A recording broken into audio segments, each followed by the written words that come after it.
Azərbaycan Mərkəzi Seçki Komissiyası tamamilə Azərbaycan dövlətinin ali maraqlarına deyil, Ramiz Mehdiyev dövlətinə xidmət edib, onun göstərişlərini yerinə yetirib və Azərbaycanda da dəfələrlə parlament formalaşdırıblar. 2019-cu ilin sonunda Azərbaycan Cumhurbaşqanı yeni parlament seçkilərinə gedəndə xatırlayırsınız, açıqlama vermiş ki, parlament yenilənməlidir. Amma parlament seçkilərində məlum oldu ki, parlament yenilənmədi, həmin adamlar yerində qaldı. Bu demək ki... Hətta o vaxt xəbər yayılmışdı ki, namizədlər Elmlər Akademiyasına gedib Ramiz Mehdiyevin qəbulunda dayanıb gözləyirlər seçkilər vaxtı. Hətta keçən il belə, keçirilən seçkilərdə deputatlar namizədliyini verməməli idi, xatırlayırdınmı? Yenə seçkilərə qatıldılar və həmin adamlar yenidən seçildilər.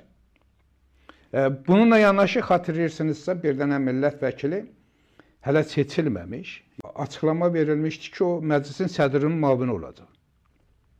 Adama sual verirlər, Azərbaycanda parlament seçkiləri hələ keçirilməyib. Tərkib necə olacağını heç kim bilmir. Məclisin sədr müavinini falan kəs olacaq, onu kim müəyyənləşdirir? Oldu sonra həmin adam, yoxsa yox? Olmadı, komitə sədri.